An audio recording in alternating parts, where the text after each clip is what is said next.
Hola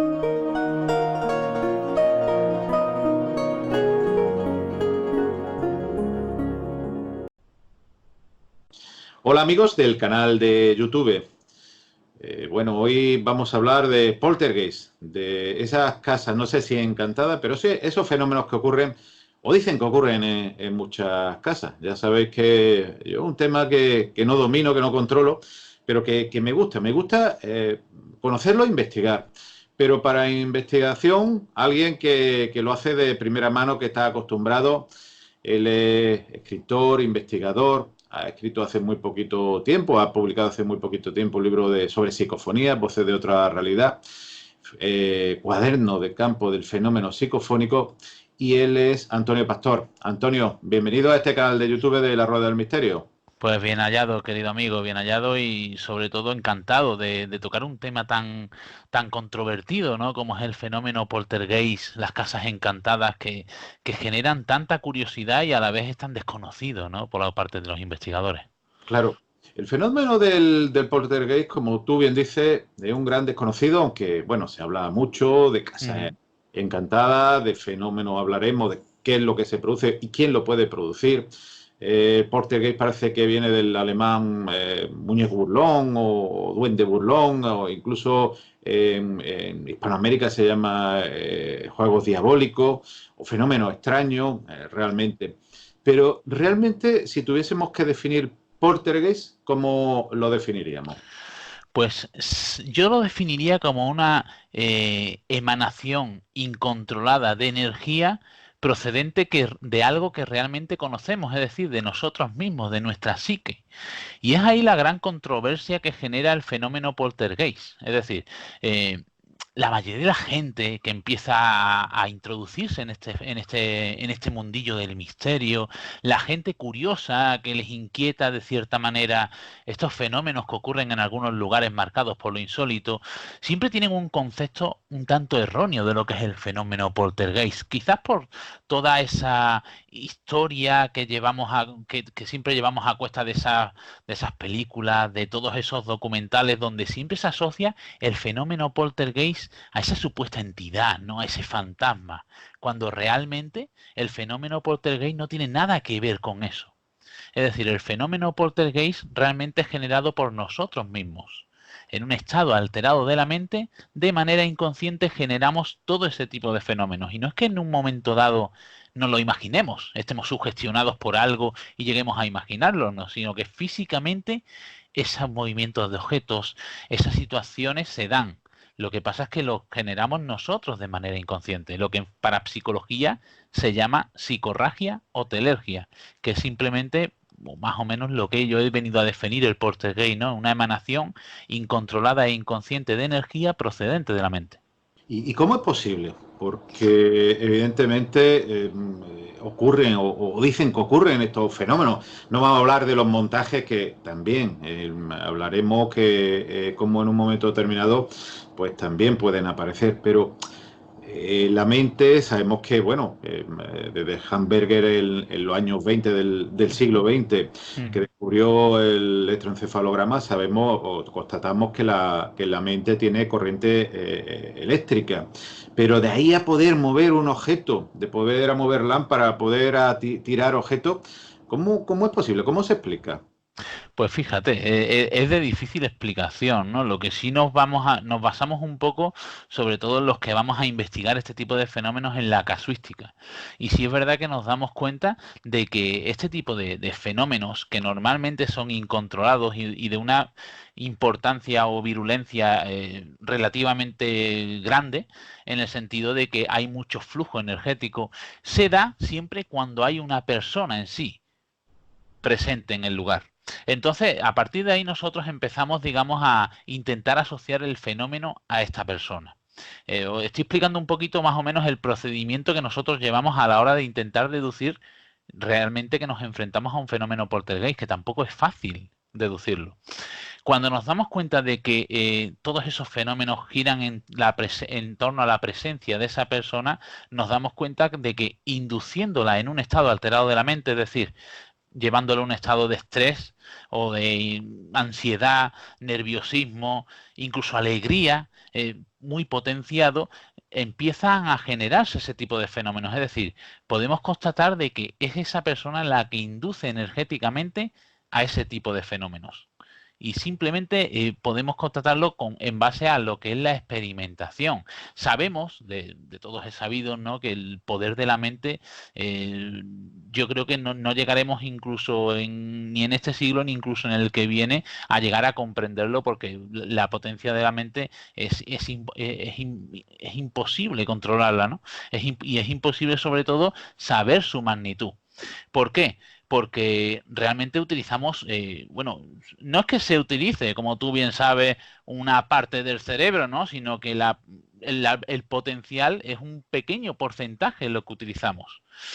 Y también existen incluso estudios médicos que asocian esa percepción extrasensorial, es decir, esa capacidad de esas personas de poder empezar a sentir, a percibir ciertas energías, incluso ya las van ubicando físicamente en lo que es el cerebro humano. Es decir, sabemos que todo concurre en base a lo que es nuestra mente. Ahora, entender o llegar a poder constatar que lo que se genera en un fenómeno poltergeist es simplemente la influencia de esa persona sobre la materia, o que hay algo detrás que pueda mover esos hilos, es decir, que sirvan a esa persona, el potencial mental de esa persona como de canal para que empiecen a generarse esos fenómenos paranormales, a día de hoy yo creo que no podemos constatarlo. Evidentemente, yo creo que no podemos constatarlo y el cerebro es verdad que funciona incluso dormido a gran intensidad o gran capacidad de sus posibilidades, pero todavía desconocemos muchísimo del cerebro y de cómo funciona, cómo hace su intercambio y si tiene alguna capacidad. Además, yo no me atrevería a decir que produce el poltergeist, pero sí que seguro que existen muchas capacidades que aún no conocemos o desconocemos. ¿Qué investigaciones has realizado tú, Antonio, en caso de poltergeist, pues que te hayan llamado la atención? Porque cuando uno realiza una investigación, hombre, me imagino que no ocurrirá como en la serie esta televisiva Ghost Hunter, que uno entra en un sitio y a los 5 minutos ya tiene de todo y prácticamente, bueno, yo creo que si se fuesen, no sé, a una habitación en el desierto, donde sea, también obtendrían circunstancias. No siempre ocurre, me imagino. ¿Y qué elemento o qué investigaciones tú podrías destacarnos?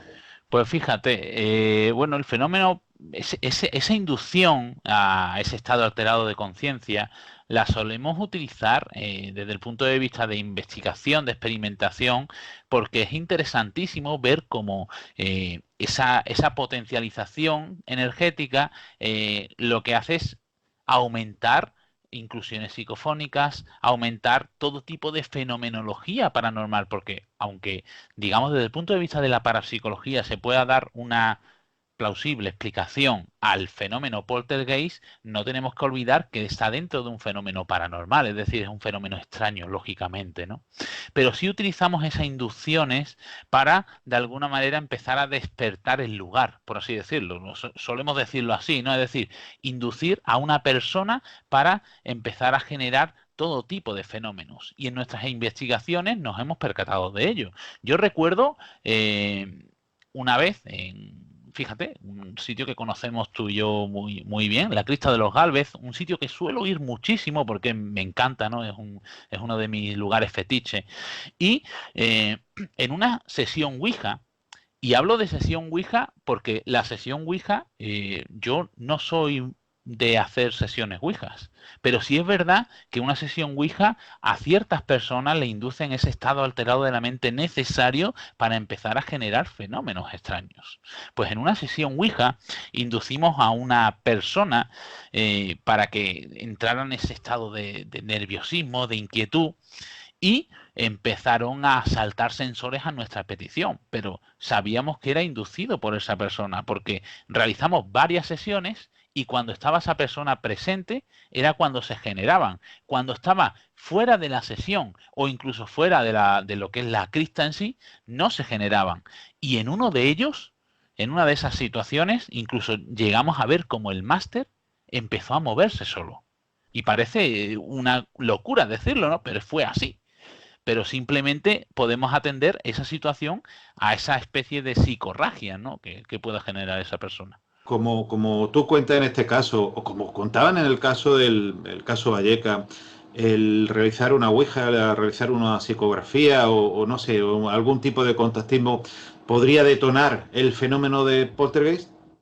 Sí, sí, pero simplemente no no asociándolo a esa supuesta entidad que pueda haber detrás para generar todo este tipo de fenómenos, sino que simplemente está dentro de nosotros mismos, ¿no? El hecho de tú te sentirte sugestionado, la sugestión que te genera esa situación, obtener mensajes que te rompen cualquier lógica, que entran dentro de lo que es tu tranquilidad psicológica y empiezan a desmoronarte un poco lo que es la situación. El mismo estado de encontrarte concentrado en ese máster con toda esa carga que se genera psíquica en ese momento, puede generar ese estado alterado de conciencia y por consiguiente empezar a potenciar cualquier otro tipo de fenómeno. Es más, hemos comprobado que ese estado alterado de conciencia o incluso también asociándolo ya a otro término, porque que es diferente, esa percepción extrasensorial, si en un momento dado una persona tiene un estado alterado de conciencia o tiene una percepción extrasensorial desarrollada, potencia cualquier tipo de fenomenología. Es decir, es más común o puede ser más propicia una persona realizando una transcomunicación instrumental, una sesión psicofónica, cuando esa persona tiene esa percepción extrasensorial desarrollada, los resultados son más potentes, más variados, mucha más cantidad de inclusiones, de fenomenología concomitante a esas inclusiones, es decir, todo va, no podemos decir, lógicamente, que sea el factor determinante, ni mucho menos, pero la percepción extrasensorial, el investigador y el estado en el que se encuentra este es un factor fundamental dentro de lo que es la fenomenología paranormal. La fenomenología paranormal aparecen en el cine. En 1982 se realizó la película Poltergeist. Hace muy poquito tuve ocasión también de ver una película española llamada Malasaña 32, que habla de todo un poco. La verdad no vamos ni a criticar ni a favor ni en contra la película. Yo creo que hay opiniones como en los toros para todos. Pero aparecen unos fenómenos poltergeist, no sé si magnificados. ¿Son tan espectaculares como aparecen en estas películas? Bueno, lógicamente no.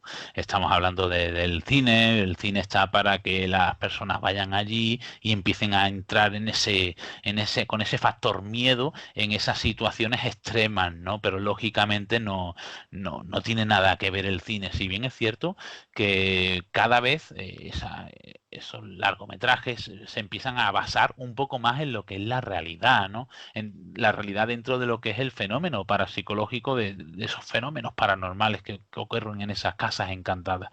Pero lógicamente no tiene nada que ver lo que es el cine con la realidad. Yo también tuve la oportunidad de asistir a lo que es el preestreno de Malasaña aquí en Málaga, que lo hicieron y la verdad que fue una película una película de miedo, pero que como siempre se va un poco, como solemos decir por aquí, de varillas, ¿no? Es decir, no tiene nada que ver con la realidad. Si bien es cierto que siempre me gusta defenderlo, ¿no?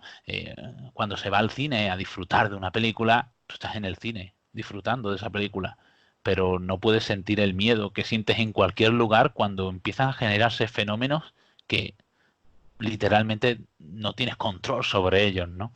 Y en esa situación sí es verdad que el cine todavía no es capaz de trasladarnos esa situación, incluso esa adrenalina que sentimos los investigadores cuando estamos en presencia de un fenómeno de este tipo. Y normalmente la fenomenología paranormal, a pesar de ser muy variada y de que el cine cada vez va basándose más en esas investigaciones de muchísimas personas que van detrás de lo insólito, realmente no puede tener esa magnitud que se ven en las películas. ¿Qué fenómeno? Porque evidentemente tú has hablado de, bueno, de esa intranquilidad del investigador, evidentemente no sé si el placer del miedo, el miedo del placer, Ujú. no sé si lo uno o lo otro, pero realmente, evidentemente, la intranquilidad por lo menos. Pero qué manifestaciones te has encontrado? Ya has hablado lo de la Ouija, pero ¿qué otras manifestaciones te has podido encontrar? ¿Tú o alguno de tus compañeros en esos poltergeist o supuestos poltergeist? Siempre vamos a decir supuesto presunto, Sí. porque no viene ningún notario y pone el sello Ujú. de poltergeist, evidentemente. Pues fíjate, realmente todas las manifestaciones se traducen o se resumen en una transformación energética. Y es lo que se produce en un lugar cuando se genera un fenómeno poltergeist o cualquier otro fenómeno paranormal. Y lo explico brevemente con ciertos fenómenos que podemos constatar físicamente en esos lugares. Uno de los fenómenos es el fenómeno de la termogénesis. La termogénesis consiste en normalmente un descenso brusco de temperatura, aunque a veces también hay un aumento, pero normalmente es un descenso brusco de temperatura. Descenso brusco que no podemos asociar a una sugestión del investigador, porque físicamente, en este caso con un medidor de temperatura, somos capaces de constatar descensos de temperatura ilógicos en un lugar controlado. Justo, por lo menos que en mi caso, en mi experiencia, yo he vivido fenómenos allí, en La Crista, en Cortijo Jurado, en muchos otros lugares, por asociar Málaga, ¿no? Que es nuestra tierra. En, eh, muchos lugares hemos vivido ese fenómeno de termogénesis y justo en el punto más bajo de temperatura se produce un fenómeno paranormal. ¿A qué es debido este fenómeno de termogénesis? Pues simplemente es una absorción energética. Cuando en el ambiente, en el lugar, se produce una absorción energética, nosotros físicamente lo traducimos por el frío, porque es lo que se genera, uno de los factores de las causantes de esa absorción energética es ese descenso de temperatura. Y simplemente es que hay algo que no sabemos qué es, ¿vale? Podemos llamarle entidad, podemos llamarle inteligencia, no sabemos qué es, que absorbe la energía del lugar para que con la transforme esa energía y genere un fenómeno paranormal. En la Crista de los Galvez, para no ir mucho más lejos y centrarnos quizás en un lugar donde se generan muchos fenómenos extraños, yo he podido registrar en unos 8 segundos un descenso de temperatura de unos 12 grados constatados. Y justo en el punto más bajo saltaron unos sensores de infrarrojo pasivo, pero unos sensores de infrarrojo pasivo que funcionan de la siguiente manera. Tienen una especie de falso positivo en el sentido de que en cuanto detectan movimiento, eh, cambian la luz y empiezan a comprobar de que realmente existe movimiento. Y a la de 3 comprobaciones salta el sensor. En ese momento, después de registrar esos 12 grados en 8 segundos, el sensor empezó a saltar sin detectar nada. Es decir, estaba activado como intentando detectar nada, no había detectado nada. Es más, no se podía parar, tuvimos que desmontarlo para que dejara de sonar.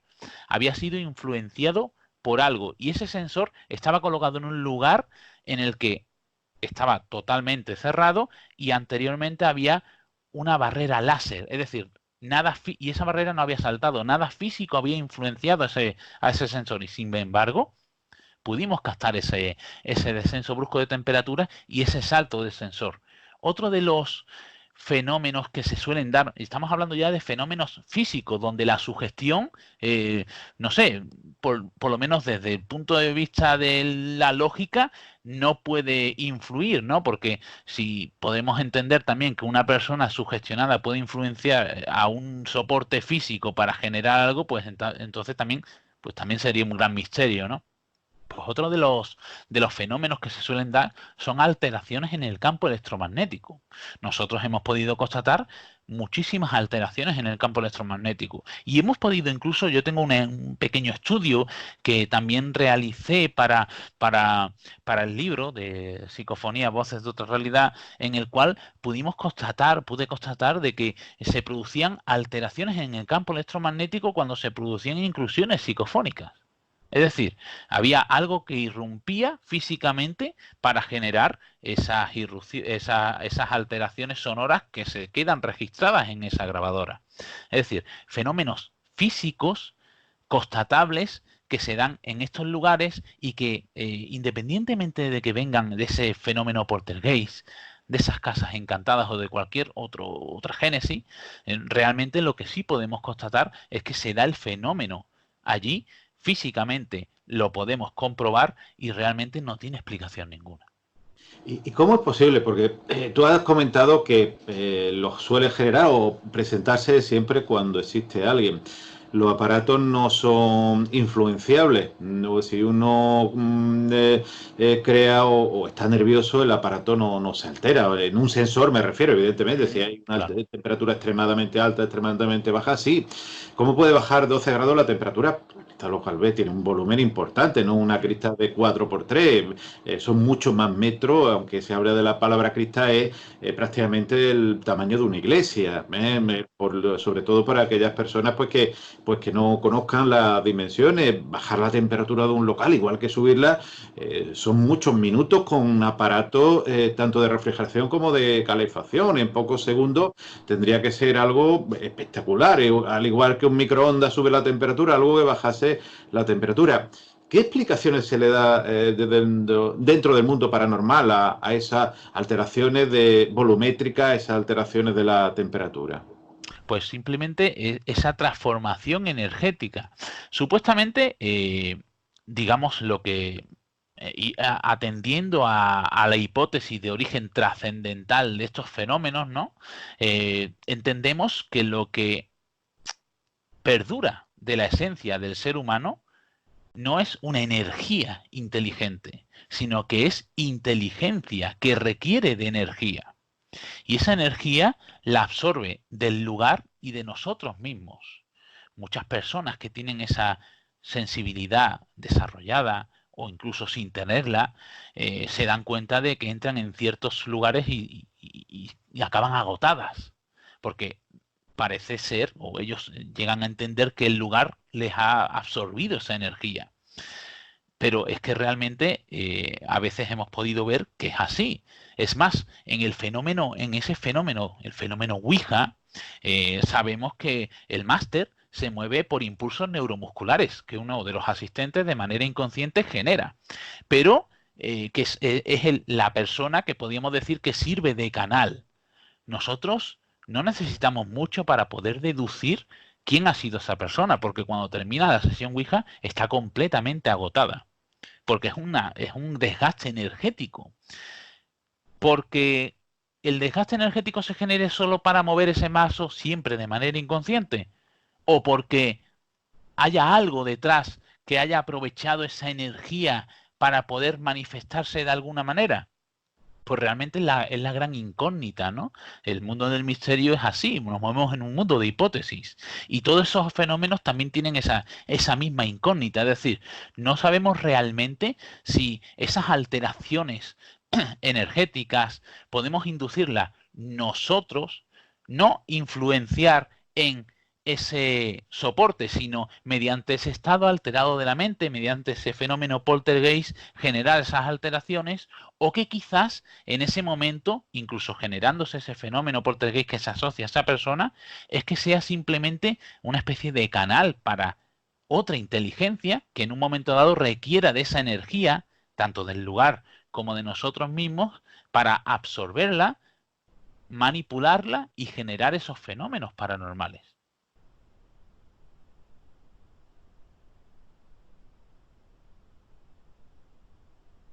No te escucho, Miguel Ángel.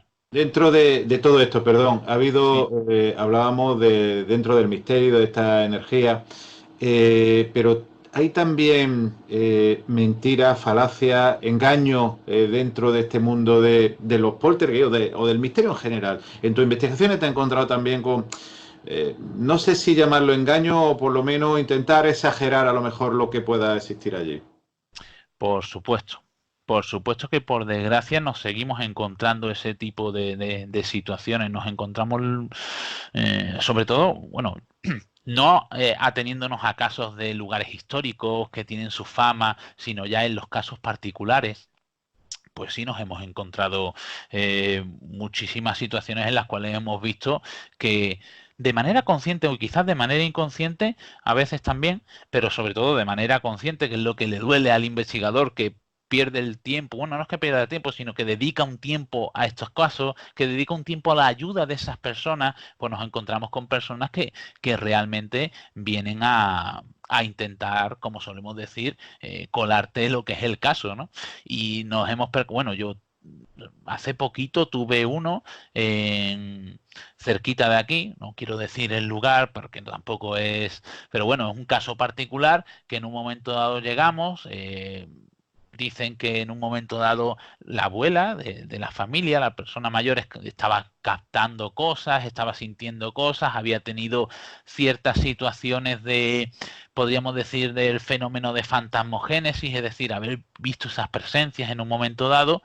Y bueno, y en cuanto pisamos, después de aproximadamente 2 semanas de seguimiento, de estar en contacto con en teléfono y demás, pues en cuanto vamos allí para hacer lo que primero solemos hacer, una ronda de entrevistas, de cuestionarios, de pues, tomar ese contacto con la familia para ver qué es lo que se cuece realmente allí, lo primero que nos dicen es que si veríamos ese caso interesante para sacarlo en Cuarto Milenio.